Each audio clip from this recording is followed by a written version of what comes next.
lagi ka sa isip ko. O Danjoy ng aking puso,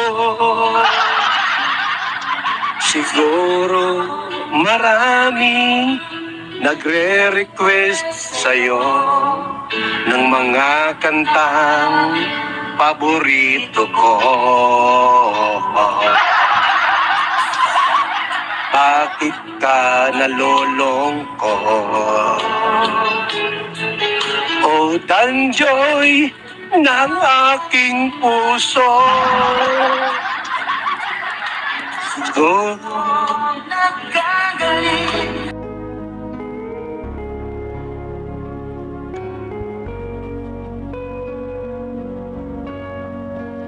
Ayun na guys, muli nagbabalik po ang inyong lingkod, ayan. Good morning, good evening at mega love shoutout po sa lahat ng ating mga minamahal na viewers. Ayan, at ayun ano, ang topic natin ay sinusulsulan si Joy na parang umalis na lang daw sa Kalingap. Umalis na lang daw sa Kalingap. Tapos, eto ha, parang ang gusto palabasin ay gayahin si Midet. Ay, grabe. Pero bago yan, guys, bago yan, no? Tayo muna magpapasalamat. Thank you kay Ate Leonie of USA. Thank you po kay Tita Harbin TV. Yan, maraming salamat kay Tita Harbin TV. And syempre, hindi mawawala ang Danjoy Kilig Overload. Guys, ito ay for update na rin po, no? Sa Danjoy Kilig Overload, ako muna magpapasalamat muna sa aking mga kasama. At bago yan, update ko na rin po ang mga nalikom na po namin para sa, ito po ay plano namin para sa 1 month ng Danjoy, sa Mansari ng Danjoy ay nasa 50k plus na po.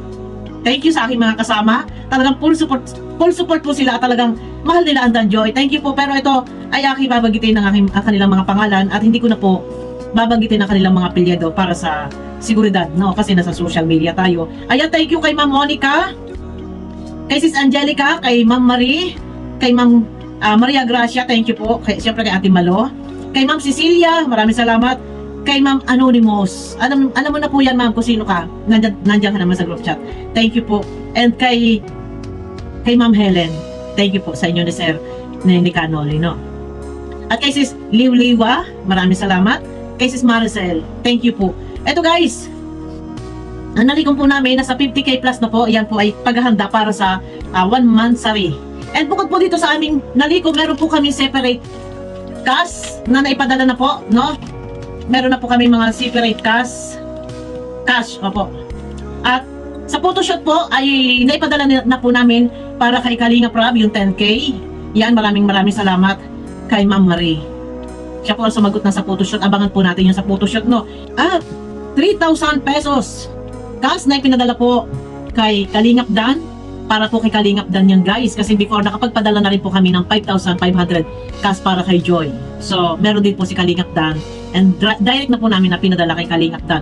And eto po sa nanay ni Joy, para sa kanyang nakaraang birthday, nagbigay din po kami ng 3,000 pesos. At galing po kay Ma'am Maria Gracia at kay Ma'am Cecilia. Yan. And meron din po na 5,000 pesos para po sa pabubong ng pabahay po ni Ate Nelia from kay Ma'am Maria Gracia. Maraming salamat po. At yan po ay rektang ipinadala na po kay Kalingap Dan dahil si Kalingap Dan po ang naandyan para sa pabubong ng bahay ni Ate Nelia. Yan. Thank you sa aking mga kasama for update na rin po ito guys. Yan, no? Pero ito na. Tuloy-tuloy na tayo at wala nang paligoy-ligoy guys. Pakiclick naman po muna ng thumbs up. At ito po ay bibigyan ko lang ng konting sagot. Ang pangalan niya ay hindi Leia ha, hindi Leia. Lia. O tama, i-correct niyo ako, Lia Oliveros. Sabi niya po dito, kung ako lang si Joy, aalis na ako sa Kalingap at magsasarili na lang. Yeah, sabi niya, magsarili na lang, mag-vlog. Total marami naman siyang supporters. Wow, ang ganda naman ang advice mo, Ma'am Lia. No? Na kung ako lang, si Joy ay aalis na lang sa Kalingap at magsarili na lang mag-vlog. Estudyante yan. No? Anong target content? Ha? Pakinggan nyo, ha? Total marami naman siyang supporters. So, ganon. Tulad ni Bidet, aba, Ang gusto mo mangyari, igagaya si Midet. Gagaya si Joy kay Midet. Sorry, nababanggit dito ha. Ito mga basher to ng Kalingap Anti-Kalingap to mga to tulad ni Midet, kaysa umasa sa tulong ni Kalingap Rap, mas lalo pang isusumbat ng mga Kalingap pag sa susunod.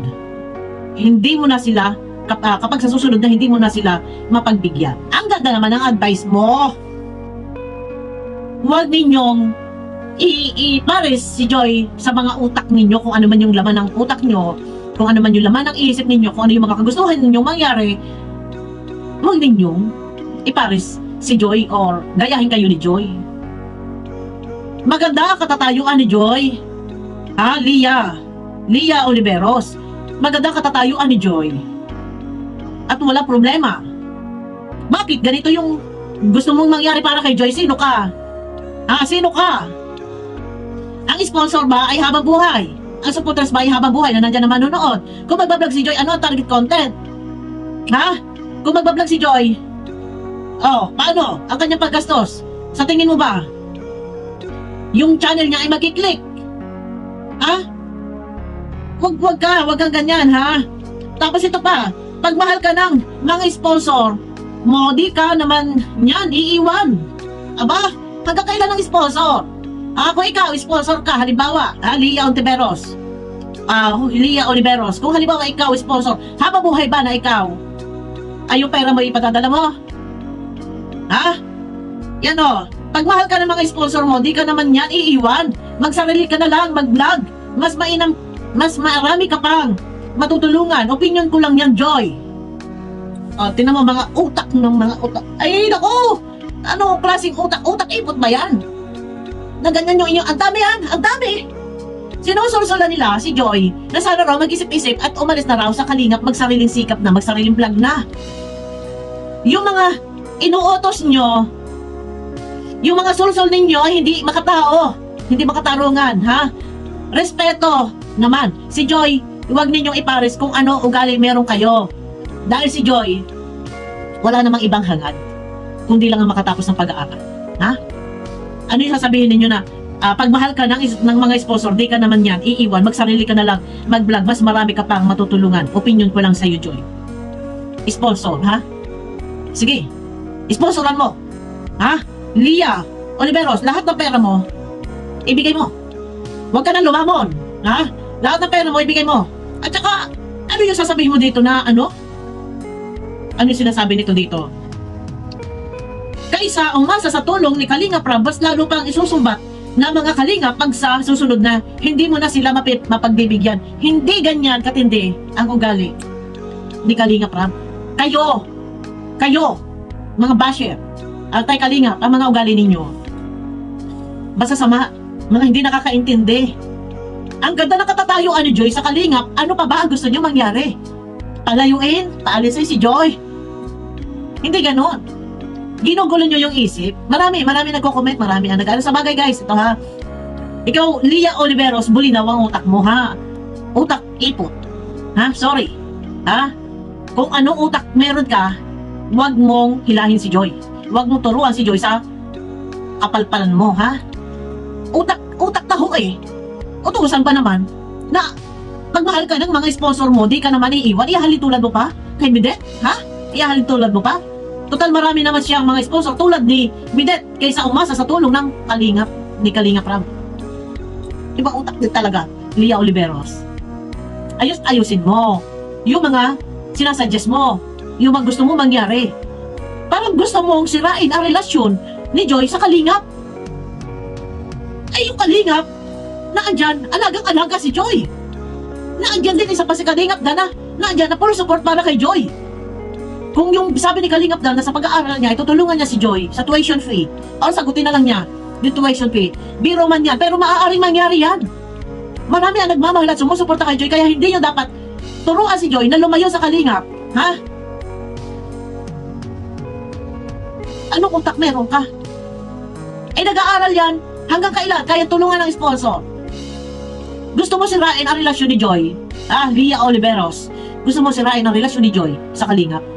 Mag-isip-isip ka, Kayo, sa lahat ng ating mga minamahal na viewers, pasensya na kayo. Isa-isa kong i-screenshot at re-reactionan ko ang mga kabalbalan nyo, mga katangahan ninyo, ha? Sorry sa lahat ng ating mga minamahal na viewers, ha? Eh, inhalin-tulad mo pa kay Midet? Ha? Baka Midet ka? Siya. Inhalin-tulad mo pa kay Midet?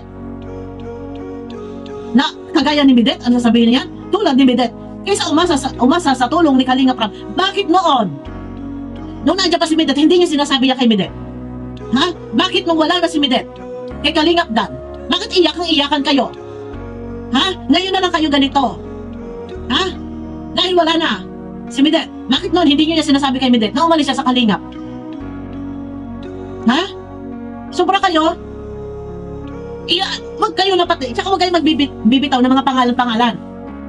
Na inahalin-tulad niyo pa kay Midet. Dapat noon sinabi niyo rin niya kay Midet. Sobra kayo, tuturuan niyo pa yung bata na magsariling vlog. Umasa sa sponsor. Kung mahal ka ng sponsor, hindi ka iiwan. Utak, ipot ka. Lia Oliveros, ha? Wag ganon. Mga sinasuggest mo, walang kalaman-laman. Nakakaubos ng pasensya eh. No? Lia Oliveros. Anong utak meron ka? At gusto mo, si Joy ay iwan ng Kalingap at mag-vlog na lang at gayahin si Midet. Tignan mo mga utak nito. Mas marami para matutulungan si Joy kung magbablog na lang. Estudyante yung bata. Hindi pa kaya. Kung magbablog si Joy at magcha-charity vlog, sa tingin mo ba, ano kalalabasan ni Joy? Gusto nyo lang sirain. Pinahahamak nyo, parang gusto nyong ilubog sa kumunoy. Parang gusto nyong isugba sa nagbabagang apoy. Si Joy, wag na ninyong pakialaman. Wag ninyong pakialaman, ha? Lia Oliveros, wag mo pakialaman, ha? Ayun lang guys, no? Marami nagko-comment na ganyan. Mga suggest nila, mga puro mga kupal sila. Ayun na guys, abangan nyo ako sa akin next video po guys. Pakiclick naman po ng thumbs up. At ayun na, para swak sa palasa ko ng YouTube. Pasensya na guys, nauubos ang aking pasensya sa mga to. Abangan nyo na lang ako guys sa aking next video.